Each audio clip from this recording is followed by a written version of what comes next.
And the Arizona Diamondbacks are headed to the World Series. The Diamondbacks have won the National League pennant. And the Fall Classic will return to the desert for the first time in 22 years. Did any of y'all watch that? Be honest.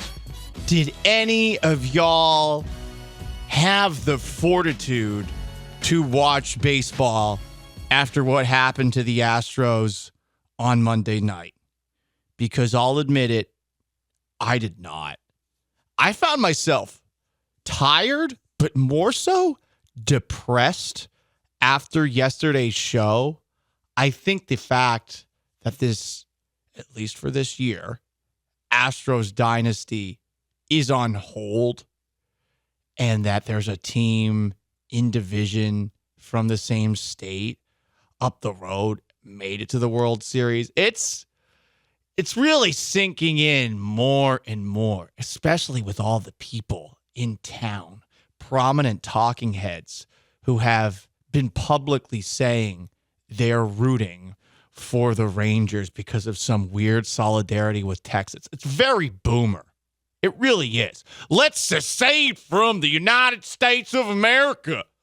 Yeah, we're Texas or nothing. I don't care if they just beat my team. They're from Texas. I like the Houston Texans, and I like the Texas Rangers because it says Texas in the nickname. Like, I don't think that there are many people like that, but weirdly, lots of talking heads. I think the Sean Salisbury show, Clint Sterner, John McClane was until my buddy Seth Payne changed his mind. Like, good God, there's a graphic on KPRC asking who you'd root for.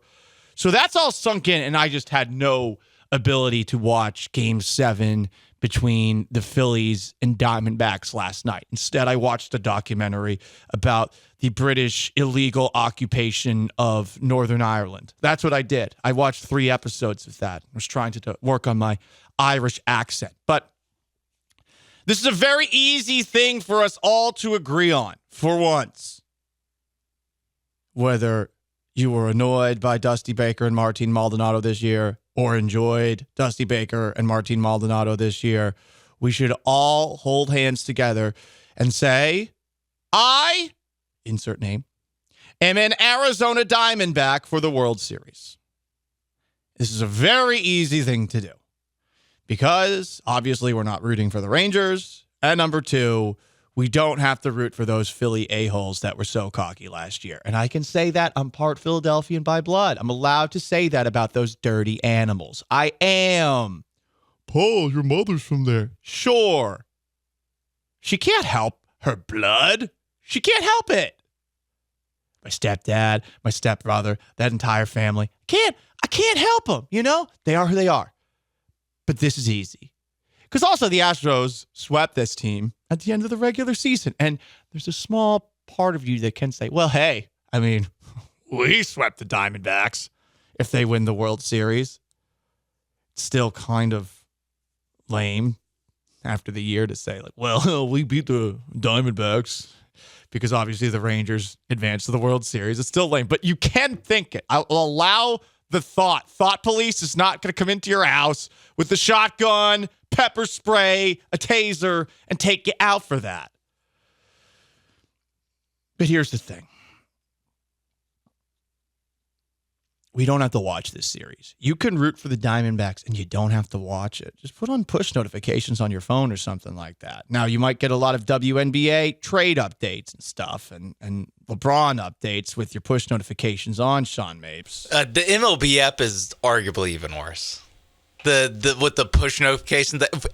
When there's not a game on, they'll send you 75,000 push notifications. Here's what Chris Mad Dog Russo had to say about your starting fantasy lineup tonight. It'll just be like, top plays, and it's official. Giants hire Bob Melvin. And like, just, it's all stuff like that. But then, because I do this from time to time, I'll set up score alerts for the Astros games when I can't watch the Astros. and they'll send me like the first run that scores, the second run that scores, And that's it. And then they just don't send you anything, and then it's final 15-11. You're like, I only got 2 updates. All these apps got to work on their push notifications. I'm still getting push notifications from Snapchat, and I haven't gotten a message on Snapchat in like a year. Now, that might show how old I am, and my God, the camera showing the gray in my beard is quite depressing. But look, I refuse to watch this World Series. I refuse to watch Diamondbacks and Rangers. Is it partly because I don't enjoy baseball? Yes. But it's more so because watching this series, hoping that the Rangers will lose with the knowledge that the Rangers still beat the Astros, is just some beta BS. Like, I just don't want to think about it at all. And I know there will be some people who are watching it and rooting hard against the Rangers, but to me, I just can't get into the line of thinking with which Jets fans operate, or Mets fans operate, or hell, Mariners fans operate, like loser fan bases, no offense, who probably get more joy rooting for their arch rival to fail than they get out of a win by their own team. Bears fans with the Packers. Like, I know that by watching the World Series, I am essentially just marinating myself in loser juice and beta energy if I'm watching it just to root against the Rangers. I do want the Diamondbacks to win. I don't want to watch it. I don't want to watch it. Fake Tony Stark says, twitch.tv/ESPN 97.5. They canceled the World Series. You know what? Awesome. That would be great. That would be wonderful. Now, I hope it doesn't, if it gets canceled, which is not going to happen, but if it gets canceled by Friday, I hope it's not because of like something bad. But I mean, I wouldn't mind it. I don't think any of us would mind it, and I'm not going to watch it, Sean. I'm just a Dark Knight Rises kind of event where. Oh yeah, that would suck. Now I'm just picturing Bane in Arlington, though. Bane comes into the middle of the field in Arlington. He was walking in from the Walmart parking lot. Where he picked up a bunch of plastic explosives or something like that. Just blows a hole in the bottom of that dump of a stadium. I saw this video that Nick Scurfield put together. Nick Scurfield used to be a Texans reporter, and apparently Globe Life has so many obstructed views. It's an absolute terrible ballpark. But look, guys, we have options. We don't have to watch the World Series. You know why? Because Houston sports are back, baby. It's not just the Astros anymore. They held up this entire city for the last 4 years. They did. 2019 to this postseason run, they gave us something that made us enjoy sports. But now, I've made this comparison before. If we're taking a look at the Astros, the Texans, and the Rockets as our children or something like that, here's where the Astros are right now.